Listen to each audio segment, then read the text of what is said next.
ও মাই god, এটা তো দেখতে অনেকটা শামুকের মতো। আমি গ্রিপ করতে পেরেছি ক্রোকোডাইল ফোর্সেপ দিয়ে। দেখি দেখি দেখি দেখি দেখি কি বের হয়।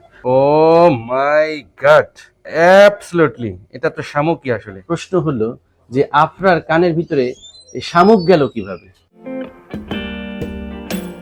ছোট্ট সোনামণিরা আসলে তারা জানে না যে কি দিয়ে খেলা করতে হবে, কি দিয়ে কি করতে হবে। আর এই কারণেই তো আসলে তারা ছোট্ট সোনামণি। তো সোনামণিদের একটি অভ্যাস হচ্ছে যে হাতের কাছে যা পাবে তাই মুখে নিবে, হয়তো বা কানে ঢুকাবে, নাকে ঢুকাবে। আমি একজন ইএনটি সার্জন হিসেবে এই বিষয়গুলো প্রায়ই আমাকে ফেস করতে হয়, যে বাচ্চারা হয় কয়েন খেয়ে ফেলেছে, নয়তো বা কানের ভিতরে কিছু একটা ঢুকিয়ে ফেলেছে, অথবা কানের ভিতরে কিছু একটা ঢুকিয়ে ফেলেছে। তো সম্প্রতি আমার চেম্বারে একটি মিষ্টি বাবু আসে, ওর নাম হচ্ছে আফরা, বয়স মাত্র 4 বছর। তো আফরার আম্মু খুব সংশয়ের সাথে আমাকে জানালেন, স্যার আমার বাচ্চার ডান কানের ভিতরে কিছু একটা ঢুকেছে, সেটা তো এখন আর বের করা যাচ্ছে না। আমি বললাম যে কি ঢুকেছে? বলে যে সেটা তো আমরা বুঝতে পারছি না, কিন্তু আমি বাইরের থেকে দেখেছি কি একটা কিছু দেখা যাচ্ছে, ওর কানে প্রচণ্ড ব্যথা, এবং ওর সমস্যা হচ্ছে, সারা রাত ঘুমাতে পারে না, কষ্ট হচ্ছে। তো আমি বিষয়টা আমলে নিয়ে তার একটি পরীক্ষা করি, নাম হচ্ছে অটো এন্ডোস্কোপি প্রসিডিউরস, যেটাকে আমরা কানের ভেতরে আমরা সমস্ত দৃশ্য খেয়াল করতে পারি। এই যে সাদা চিকচিক করছে কিছু একটা জিনিস হয়তো বা ঢুকে গেছে, জিনিসটা যে কি সেটা না বলতে পারছে আফরা, না বলতে পারছে আফরার আম্মু, কারণ বিষয়টা তারা নিজেরাও জানে না যে কানের ভিতরে কি ঢুকেছে। আমরা যখন কোনো ফরেন বডিকে আন্ডার মাইক্রোস্কোপ দেখে থাকি তখন কিন্তু সহজে বুঝতে পারি জিনিসটা কি। ও মাই গড, এটা তো দেখতে অনেকটা শামুকের মতো। আমি গ্রিপ করতে পেরেছি ক্রোকোডাইল ফোর্সেপ দিয়ে। দেখি দেখি দেখি দেখি দেখি কি বের হয়। ও মাই গড, অ্যাবসলিউটলি এটা তো শামুকই আসলে।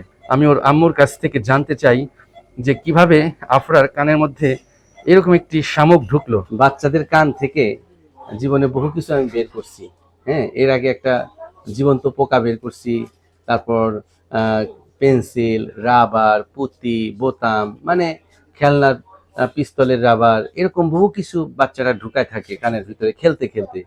কিন্তু আমার প্রশ্ন হলো যে আপনার কানের ভিতরে এই শামুক গেল কিভাবে? এই শামুকটা দেখে যেটা মনে হয়েছে আমার, এটা আমার শামুকের ফলস পর্দা আছে করে।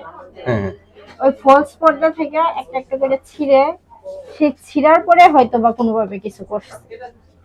ও, আপনারা কি শামুকের মানে যেগুলো ডেড শামুক সেগুলো কি ঘরের মধ্যে রাখছেন? হ্যাঁ হ্যাঁ, এই যে ফলস পর্দা, কিন্তু এটা তো একদম পুরা ইনট্যাক্ট, দুই পাশই তো আছে, খেয়াল করছেন? এই দেখেন এইরকমই আমারটা, এইরকমই এরকম। মানে, হ্যাঁ এরকমই ছোট ছোট পুরা মানে ইয়া, কিন্তু ওটা একটা আছে না ভাঙা, ভাঙা না, আমারটা এইরকমই ফলস আচ্ছা পর্দা। আচ্ছা, তো যাই হোক, তার মানে ও দুষ্টামি করতে করতে খেলতে খেলতে হয়তো বা কানের ভিতরে ঢুকাই দিছে। কতদিন ধরে এরকম ঢুকাই রাখছিল? এখন আমি স্যার বলতে পারি না, আমি 1 মাস যাবত টের পাইছি। আমি এটা বের করার পর আমি ওর কানের পর্দাটা চেক করলাম, ঠিক আছে? পর্দা চেক করার পর একটা জিনিস ফাইন্ডিংস পেলাম, যে ওর কানের পর্দার যে মাঝখানে সেখানে একটি ছিদ্র হয়েছে। এইটার হয়তোবা ও যখন প্রথমে ঢুকানোর পর হয়তোবা ইনজুরি হয়েছে, সেই ইনজুরি থেকে ওখানে একটা পারফোরেশন হয়েছে। ভয় পাবার কিছু নাই, যেহেতু আমরা এখন এটা বের করে আনলাম, ঠিক আছে, এবং সেটা আমি আমার মাইক্রোস্কোপ দিয়ে সেটার ছবিও তুলে রেখেছি। আমি আপনাদেরকে দেখাবো একটু পরে কিভাবে ইনজুরিটা হয়েছে। তো এখন আমরা কানের মধ্যে প্রয়োজনীয় ঔষধ দিব।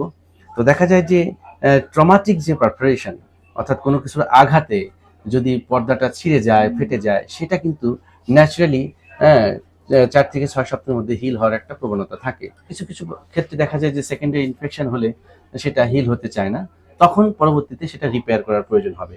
তবে এখন না, এটা সময় যখন হবে আমরা বলে দিব, ঠিক আছে? সো এখন আমি একটি সাবধানতা কথা বলতে চাই।